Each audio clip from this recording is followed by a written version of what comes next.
नमस्ते दोस्तों, मैं आपकी शिवी शुक्ला अपने यूट्यूब में आप लोगों का स्वागत करती हूँ।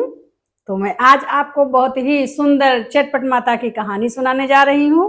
पसंद आए तो लाइक, कमेंट, शेयर और सब्सक्राइब करिएगा। अगर नए हैं तो सब्सक्राइब करिएगा। अगर आप एक बार कर चुके हैं तो दोबारा मत करिएगा। और आप लोग मेरा सपोर्ट करिए, अपना प्यार, दुलार, आशीर्वाद मुझे यूं ही देते रहिए। तो चलिए सुनिए कहानी। एक पंडित थे, एक पंडिताइन थी। उनके एक बेटा था।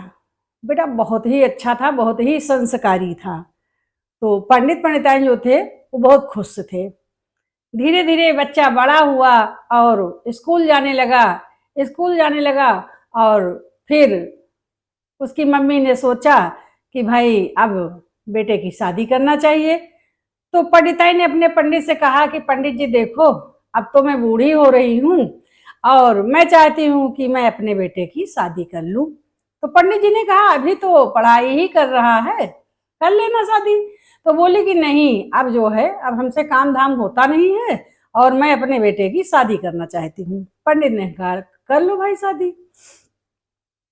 अपना इधर उधर बात किया पंडित जी ने कि भाई हम अपने बेटे की शादी करना चाहता हूँ। तो रिश्ते आने लगे।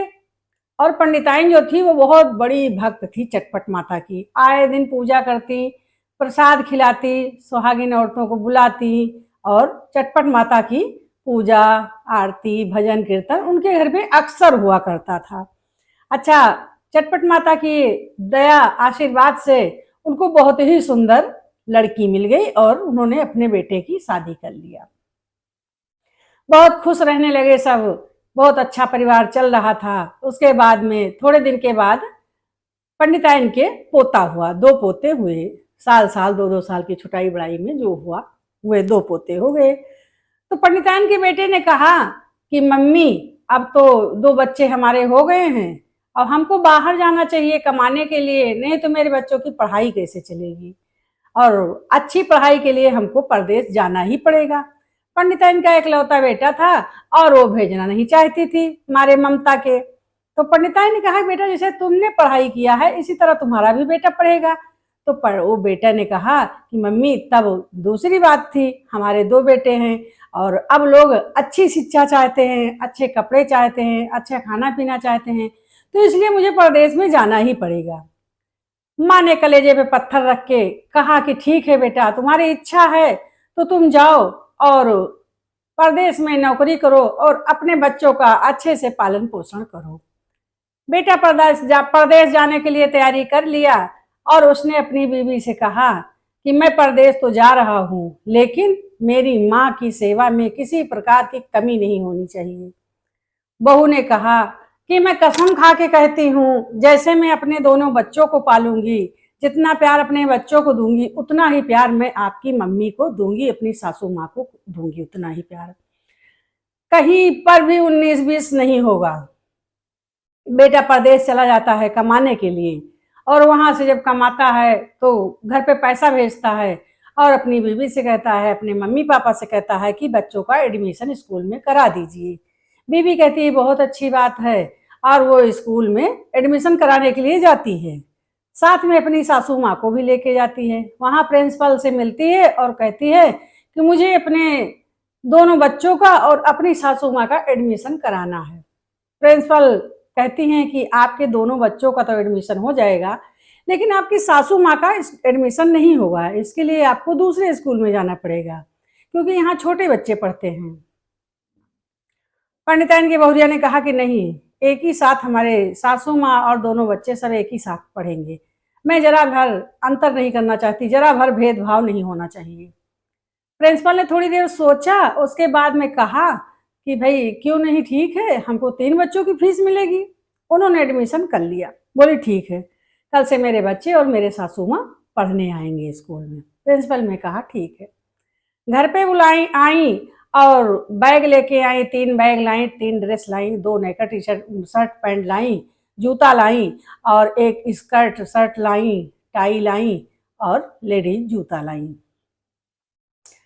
और बैग लेके आई, कॉपी किताब लाई, सारी तैयारी हो गई। उसके बाद में उन्होंने नाई बुलाया दरवाजे पे और अपने बच्चों के बाल कटवाए। और साथ में अपनी सासू माँ के भी बाल कटवा दिए, बेबी कट। दूसरे दिन उन्होंने सब बच्चों को तैयार किया, बच्चों के तेल, काजल, क्रीम, पाउडर सब लगाया, नहला धुला के सासू माँ को नहलाया धुलाया और सासू माँ को भी तेल, काजल और यहाँ पे टीका लगा दिया। सासू माँ मना करती रही, लेकिन बहू कहाँ मानने वाली, क्योंकि उसने अपने पति को वचन दिया था। भाई सास को स्कर्ट ड्रेस पहनाई, बेबी कट वो बढ़िया जूता उता पहनाई, बेबी कट बाल में कंघी की, बेटों को तैयार की और लेके पैदल ही गई स्कूल में छोड़ के आई। घर पे चली आई, जब छुट्टी हुई तो फिर लेने गई और जब घर पे आई तो सासू माँ जो है वो फूट फूट कर रोने लगी।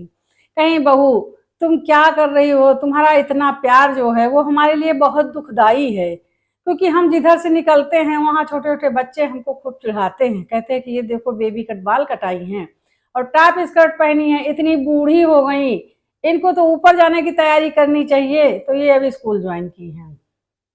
बहू ने कहा नहीं मम्मी, हमने वचन दिया है तुम्हारे बेटे को, तो मैं तो वैसे ही देख रेख करूंगी जैसे अपने बच्चों को कहती हूँ, जैसे अपने बच्चों को पढ़ा रही हूँ मैं वैसे ही आपको पढ़ने भेजूंगी।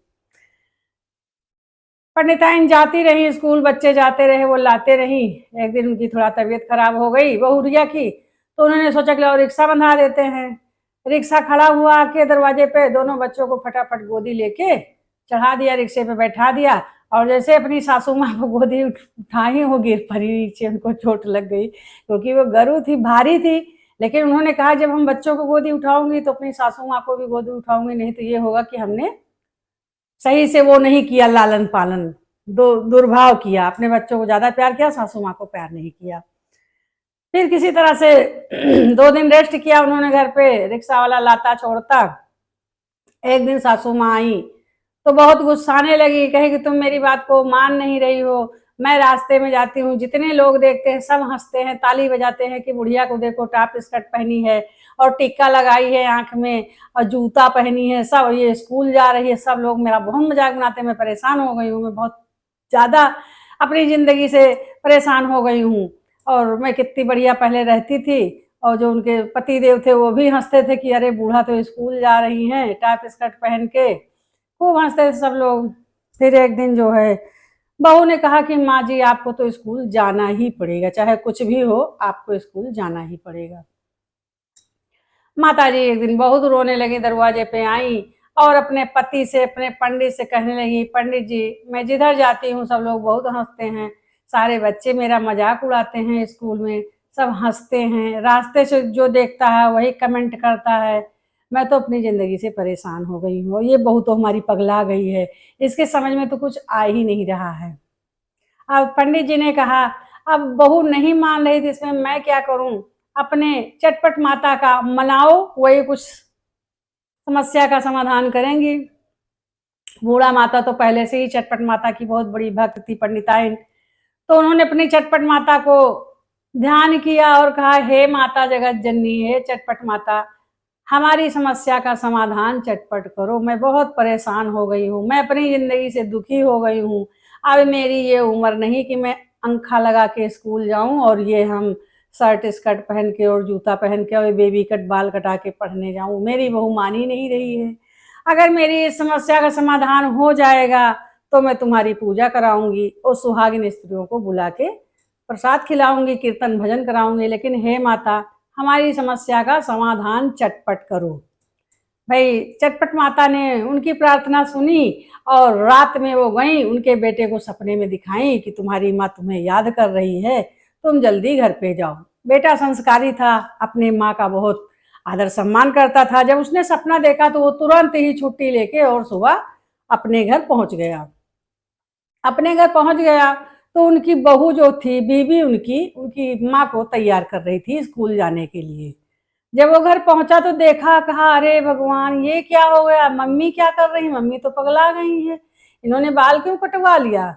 मम्मी फूट फूट के रोने लगी कि बेटा जब से तू गया है और तुमको इन्होंने ये वचन दिया है कि मैं अपने बेटों के बराबर मानूंगी, इनको प्यार करूंगी, तब से मेरा बाल कटवा दी, मुझे स्कूल भेज रही हैं, मुझे यहाँ टीका लगा के स्कूल भेजती हैं, सब लोग हंसते हैं। बेटा ने कहा माता तुम रो मत, अब मैं मना कर दूंगी, ऐसा कुछ नहीं होगा। उसने बीवी से कहा कि आज से तुम मम्मी को स्कूल नहीं भेजोगी, माँ जैसे घर पे रहती थी उसी तरह रहेगी। और माँ खुश हो गई, उनको स्कूल से छुट्टी मिल गई, जो हंसी का पात्र बनती थी उससे छुटकारा मिल गया। और उन्होंने अपना भाई मिठाई उठाई मंगा के नगर की औरतों को निमंत्रण दिया और चटपट माता की पूजा कराई। तो चटपट माता ने जैसे उनकी मन की बात सुनी, उनकी समस्या का समाधान किया, वैसे चटपट माता सबकी बातों का समाधान करें और खुशी जीवन में आती रहे, किसी प्रकार का दुख ना हो। जैसे उनका आज्ञाकारी बेटा था वैसे भगवान सबकी संतान आज्ञाकारी बनाए। और फिर उनको इस दुख से छुट्टी मिल गई, उनको स्कूल जाना नहीं पड़ता था। बहू अच्छे से रखने लगी, बहू ने अपने वचन निभाए, सब अच्छे से रहने लगे और बेटा फिर कमाने चला गया। सब अच्छे से परिवार चलने लगे, सब खाते पीते थे। और बहू जो है वो सास की सेवा करती थी, अपना तीर्थ यात्रा पे भेजती थी, स्कूल की जगह उनको हर जगह पूजा यात्रा में भेजने लगी, नहाने गंगा जी भेजने लगी, सब चीज कथा भागवत में। तो इससे माता जी खुश रहने लगी। तो जैसे चटपट माता ने उनका भला किया, उनकी मनोकामना पूर्ण किया, उसी तरह माता रानी सबकी मनोकामना पूर्ण करें। तो बोलो चटपट माता की जय।